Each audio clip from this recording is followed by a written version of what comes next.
So we're going to talk about this particular phase, this development phase, to which I have really, it's been a very intense 2 decades, and so I'd like to try to talk about it for the sake of this narrative, in as intelligible a way as possible. I began teaching it because I just simply felt that it had to be done, and I have one principal notion, and that is that what is inimical to, and I'm mainly concerned with growth.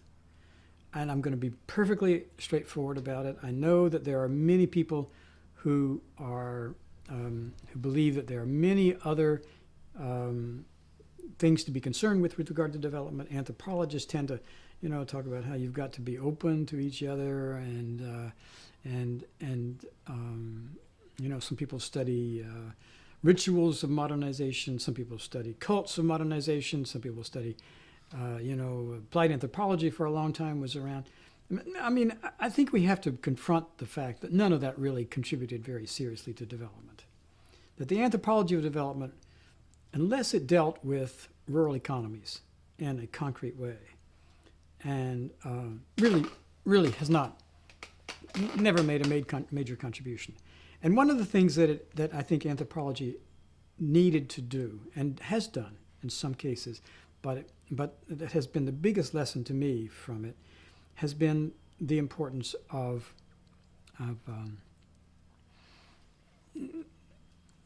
finding a way to make people who are naturally inclined to be entrepreneurial and are naturally inclined to look after themselves, find a way that they can do that. And there are many, many, many obstacles in the development world.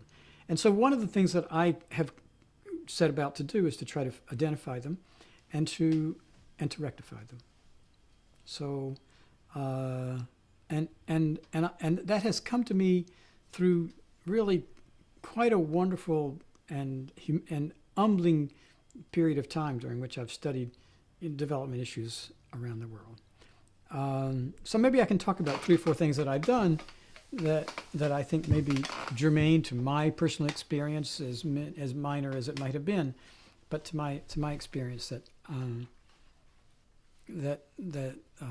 well, the first thing was to come to an understanding that one of the really big debates in the development world has always been whether it has to do with the trickle-down idea, the idea of trickle-down. I mean, can you stimulate by investments in major enterprises, major activities, or in other words, if you allow funds and money to accumulate somewhere in the economy, is that going to do the job? Is that going to solve poverty? Or if you and can you rely on that to build an equitable growth process? Or do you have to do something very deliberate and to ensure at the local level that people have access to resources themselves, which they can use? The latter is what you have to work on. I mean, I have never ever seen a development project, and I've worked in now 70 or 80 of them after all these years. That's a large number of them, and I've looked at them carefully. And national programs, local programs, regional programs simply do not function if people do not have an immediate involvement. So the question that I have always raised is, what are some of the obstacles that, and can we remove them? I've often, as I mentioned, one of the obstacles that became a big priority for most of us in this business was the problem of conflict. Conflict has diminished the capacity of so many budding economies. And one of the things that it's done is it's hurt people, it's disenfranchised them, it's taken away from national budgets. It's done, and there's some wonderful. The bottom billion, for example, is a wonderful piece on this. I mean, it has really made it very difficult for countries and communities and regions too. So, one of the things that I thought I could do, and that I mentioned briefly before, is remove an obstacle which are the remnants of war, and these are landmines. So I took a very serious and abiding interest in finding ways to take the munitions that were left over after a battle, that were used in active offensives, and find a way of getting rid of them. One of the reasons is because when you leave behind large munitions, whether they're landmines or they're bombs or whatever they are, somebody has to get rid of them or you cannot use the land. And nobody knows exactly where they are, which means that the entire territory which they have contaminated is useless. So one of the consequences, which most people don't realize, is that so much land has been put out of cultivation by this spate of conflict, by this increase in the frequency of conflict. It's not so much the lives that have been killed. Certainly that has existed. I mean, in the war in the Congo, over 6 million people have, of course, died in one fashion or another. It is the land. And it's the access to land and the ability to use land. So I took a really great interest in that. And we tried to find a way. I've tried to find a way in many, many parts of the world, whether it's in the Sudan or which is a very complex conflict, or whether it's in Congo, or whether it's in Cambodia, particularly Cambodia, which is the difficult parts of Thailand, which are the remnants of the war in Southeast Asia and stuff like the wars in Southeast Asia, Colombia, Yemen, Jordan. All these places have relatively similar problems, and one of the things that I have done, and with my group, is to find ways to, in a humanitarian way, and I stress humanitarian way, not a military way, in a humanitarian way to remove the threat and to put land back in business, put land back to work. And it's been a very interesting thing. And the interesting thing is that is that there are two, very different approaches, very, very different approaches to it. The national donors particularly like to invest in mercenary organizations which have either laid the mines or know how to and know something about production of the mines, and to try to get them to get them out. It's a very, very complex, slow process. Because as long as you are terribly concerned about the technology of it and doing it immaculately so that there's none left, you'll never come to the bottom of it. So what one has to do is take an anthropological approach, which is to say, invest in the people themselves and in their capacity to do it. Teach people how to remove the landmines themselves. Let them organize or find ways of organization that already exist that allow them to do it themselves, and to let the work, shall we say, bubble up. Done that in a number of places, and it has been really, really unusually successful. The problem is that most of the funders, most of the organizations that want to fund this kind of activity, I mean, it used to be UNDP, Canada did a lot of it through various agencies, want to do it in a way that's technologically safe and efficient. That is not the way it does it most efficiently. So it's been a very interesting thing for me. And because we're talking about anthropology, I have to say that I was deeply informed by my anthropological experiences in Pakistan and certainly in Afghanistan. So it's been a very interesting thing. Another aspect which may be useful to mention about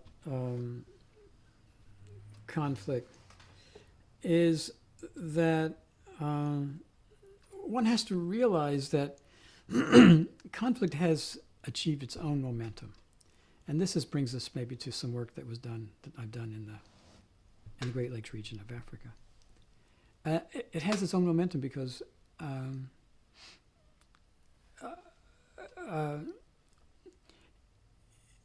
in poverty-stricken places where there's conflict, people don't care so much about what they're fighting for, that is, for the ideas for which they are fighting, but for the material gain.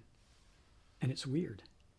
And it has taken a lot of sort of convincing and a lot of rethinking the situation for people to realize that for young rebels, let's say young rebels in the Congo, to join a rebel force, which of course is very destructive both for the rebel himself and the nation in which it's taking place, this is like an entrepreneurial starter kit to get a gun. The ideas don't really make any difference. So it has its own momentum.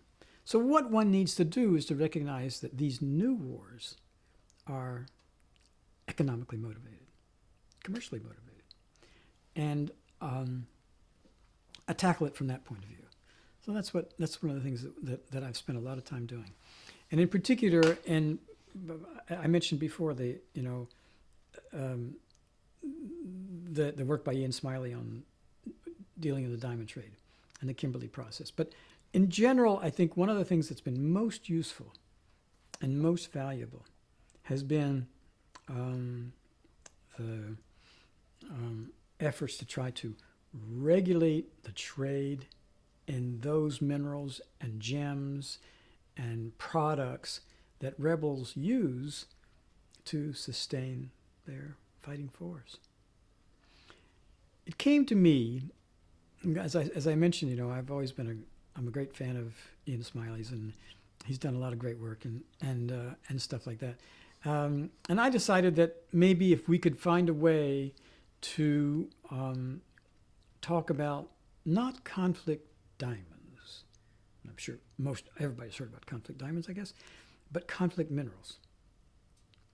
And to find a way that would do the same thing for conflict minerals as the Kimberley process does for diamonds. So I had a very good opportunity to do that, financed by the German government, who, after one of the G8 summits many years ago, decided this was going to be their major campaign around the world, and it was to try to stop some of the conflicts through regulating the trade in minerals. And so we started off with designing a mechanism that would do this for Rwanda. And it was very successful. It was very odd. Partly because, I'm not going to speak very kindly about Paul Kagame on many issues.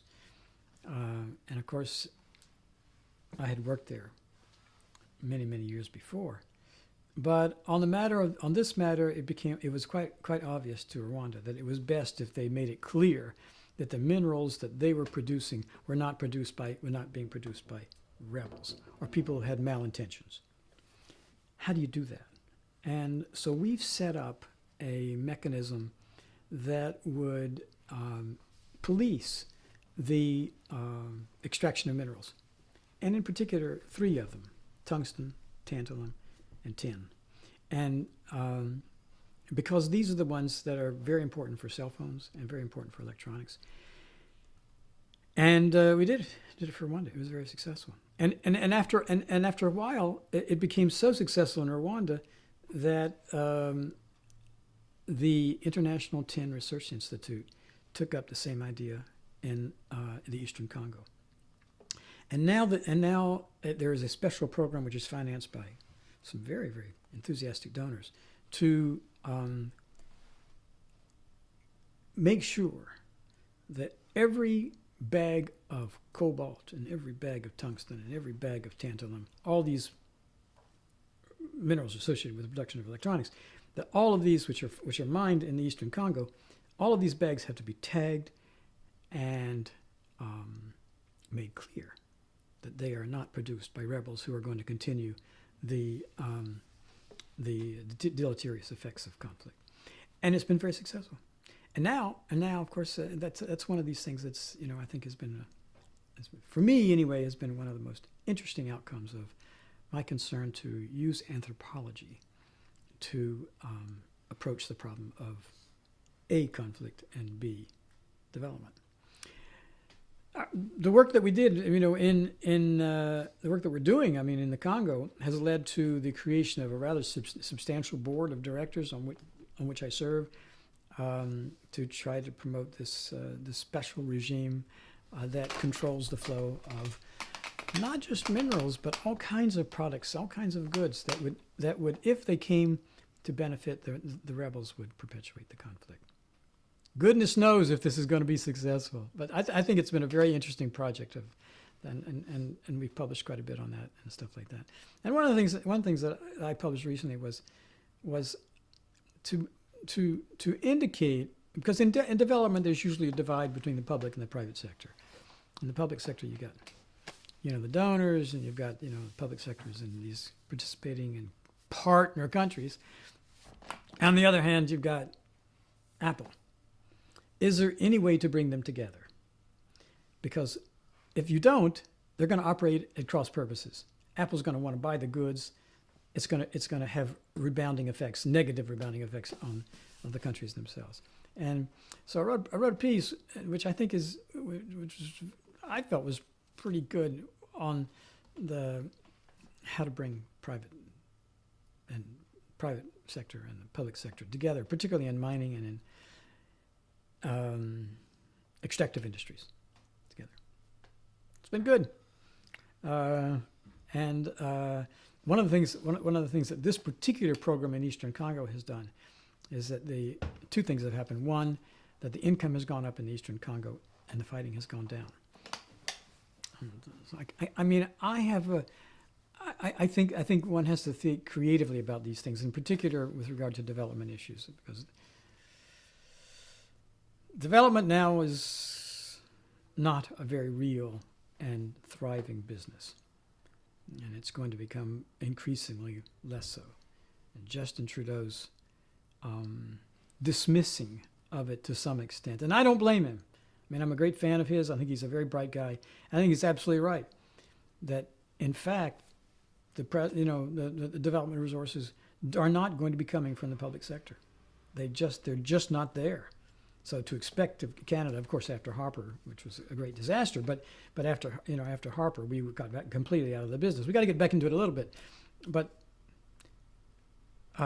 it's never going to become the instrument of salvation that it was in the 60s and the 70s and 80s. And the great Canadian proposal to bring foreign aid up to 0.7% of GNP will never happen in Canada. So we need to think differently. We need to think in these kinds of terms. Things to do with landmines, things to do with commercial trade, innovative ways to regulate trade in minerals or trade in any kind of products that are going to promote conflict. That's a good area. My general inclination is to think, when I approach a problem in development, is to think of three things. I'm always interested in security because of all the factors that produce inequalities and that make inequitable access to resources a problem. It is conflict. It really is. And it's conflict that's unresolvable.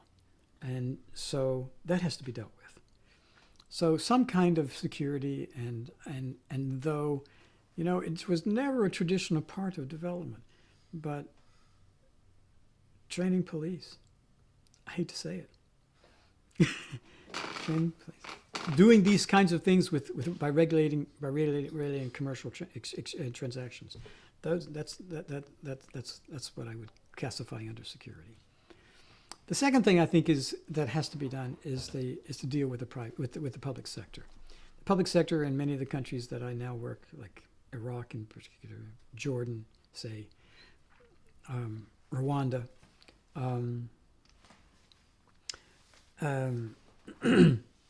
are terrible, and they're bloated, and they're corrupt, and you know, one of the problems that is posed to us all, Sudan, is posed to us all, is what to do,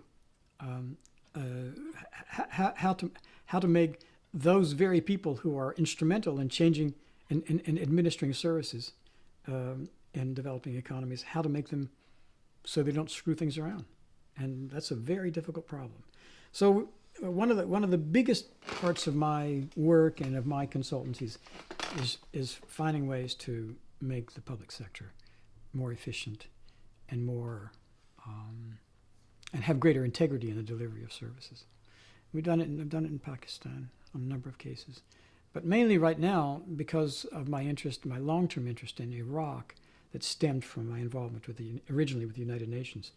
I would say that's one of the biggest problems that I work on now is to try to find ways to train ministries, to work with ministries, and to convince ministries that in the delivery of public services, particularly education, particularly health, but I would say right now the biggest problem is education, that an equitable mechanism for delivering services with integrity is a priority number one, because that's your Achilles heel. It's a big Achilles heel. So that's been a very interesting thing, and it's been something that I have enjoyed working on. And maybe I should mention finally I think another very critical issue that people don't, and that falls into the same category of ways of acting on or reducing the impediments to accessing resources by many people, is to decentralize governments. Now I know we're getting a little bit academic here, and I don't like that so much because I know this is more of a lighthearted thing, but I've done lots of contracts in which one tries to figure, and whenever me or any group that I'm working with, we try to tackle a problem in a country, and there have been any number of them. I mean here, but let me speak most particularly about Afghanistan and about Cambodia, about Congo. These states are so heavily centralized, and let me bring in another one because I've spent a lot of time working on it: the Solomon Islands and some of the Pacific Islands, which are excellent examples of what I'm talking about. Is that they are they're so heavily centralized, and there's so many high stakes for maintaining central authority over resources at the capital, that serving the outlying provinces and serving the outlying districts just doesn't happen. And that produces two things. One, poverty. It can be extreme poverty because service is not delivered. And two, anger. And that's where the circle gets closed between poverty, destitution, desperation, and conflict. Because there, people revolt. This is what they did in the Solomon Islands. So one of the things that I did most recently was a large sort of study on the ways in which one can make government reform such that services, education, health, agricultural advice, banking, and I stress particularly banking. And one of the most can be made accessible to people in non-capital and non-central areas. And I want to mention, in closing on sort of these 3 or 4 approaches that I take to development that I think have been so important to me personally.